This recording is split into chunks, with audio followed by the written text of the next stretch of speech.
Arwah antara orang yang mati dan orang yang hidup bisa bertemu kapan? Ketika di dalam mimpi.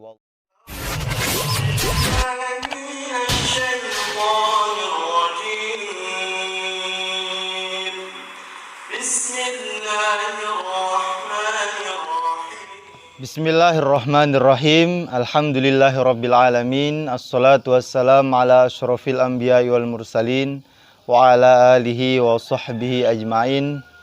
Amma ba'd.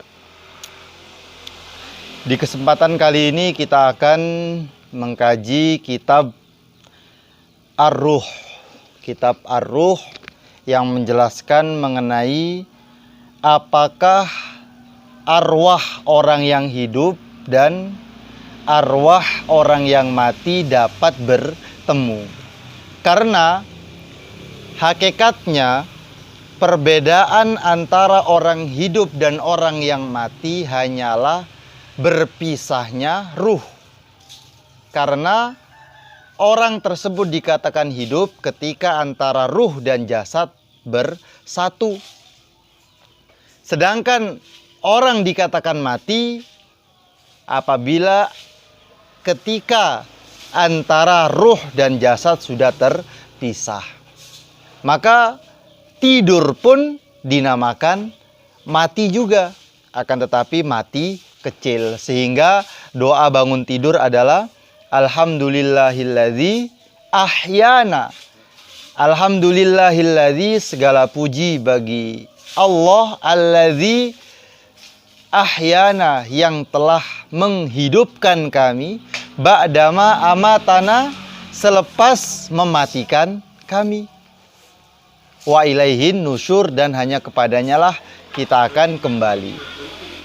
Jadi mati itu hanya ketika seseorang terlepas antara ruh dan jasad, terlepas ruhnya dari jasadnya, itulah dikatakan orang tersebut sudah meninggal.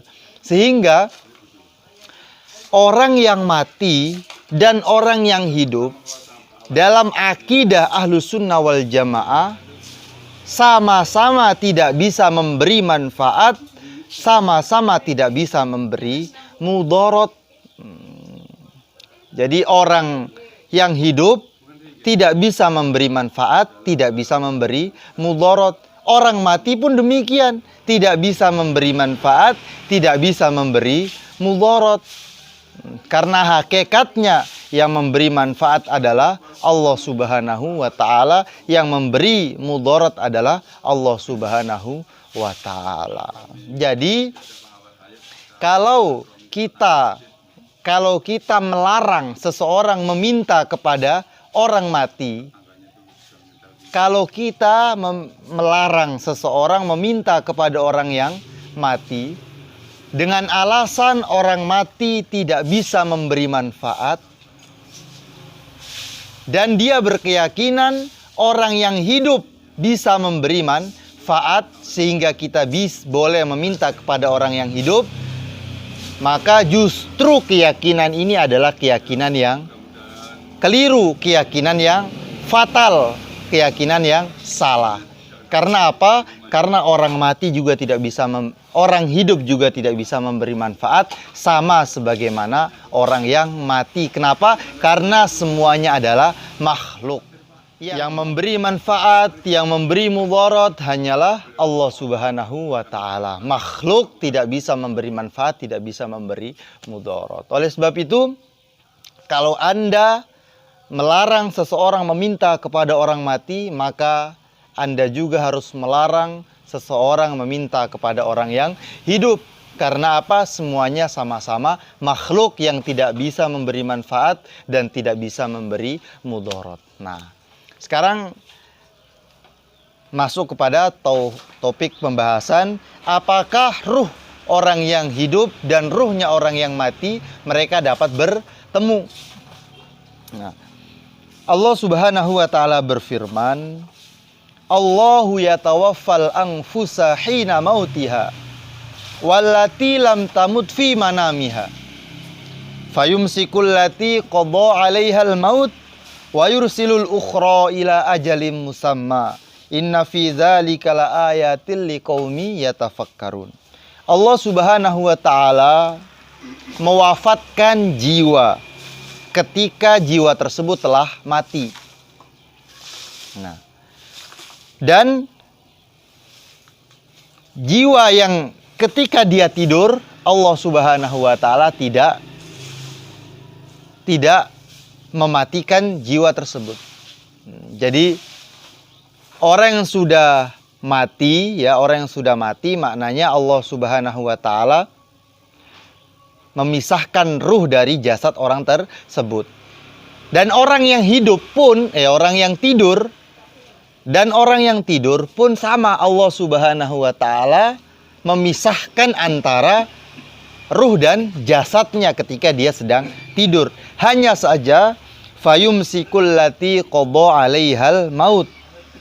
Maka jasad atau orang yang telah ditakdirkan yang sudah sampai ajalnya, yaitu yang sudah sampai waktu kematiannya, maka ruhnya tidak dikembalikan oleh Allah Subhanahu wa taala ke jasadnya. Wa yursilul ukhra ila ajalim musamma, dan orang yang tidur tadi yang belum dikehendaki mati, yang belum sampai waktu ajal kematiannya, Allah Subhanahu wa taala kembalikan ruh kepada jasadnya. Inna fi dzalika laayatil liqaumi yatafakkarun. Sesungguhnya di dalam kejadian tersebut ada tanda-tanda keagungan Allah bagi kaum yang berfikir. Maka oleh Sayyidina Ibnu Abbas, beliau mengatakan, beliau berpendapat di dalam ayat itu bahwasannya telah sampai kepadaku bahwasannya balaghani anna arwahal ahya'i wal amwati taltaqi fil manam. Telah sampai kepadaku bahwasannya ruh orang-orang yang hidup dan ruh orang-orang yang telah meninggal dunia, mereka saling bertemu satu sama lain ketika tidur. Ketika orang yang hidup itu tidur. Fayatasaaluna bainahum, kemudian mereka saling bertanya satu sama lain. Fayumsikullahu arwahal mauta, dan Allah menahan ruhnya orang-orang yang telah sampai ajalnya, Allah tidak kembalikan ruhnya. Wa yursilu arwahal ahya ila ajsadiha, dan Allah mengembalikan ruh orang yang masih ditakdirkan untuk hidup kembali oleh Allah Subhanahu wa taala ke jasadnya, sehingga dia bangun dari tidurnya. Nah, maka sering kita temukan dalam hadis-hadis yang menjelaskan mengenai sesama sahabat, mereka dapat bertemu dengan sahabat yang lain ketika temannya telah meninggal dunia. Ada dua orang sahabat, satunya wafat di medan perang menjadi syuhada, menjadi orang yang mati syahid. Kemudian satunya wafat 40 hari kemudian.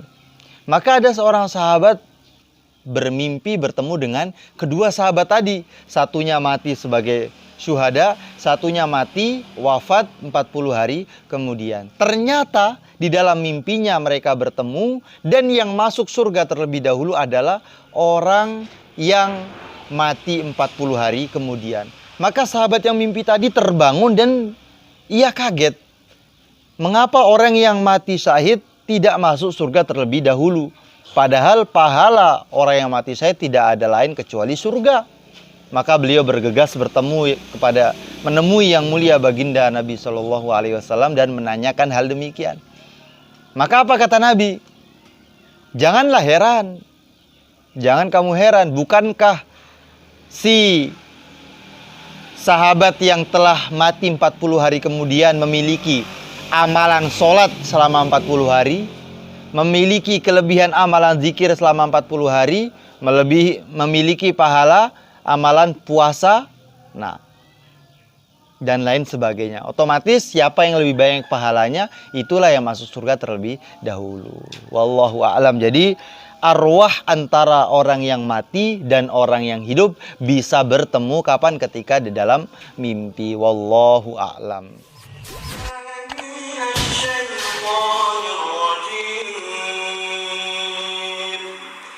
Bismillahirrahmanirrahim.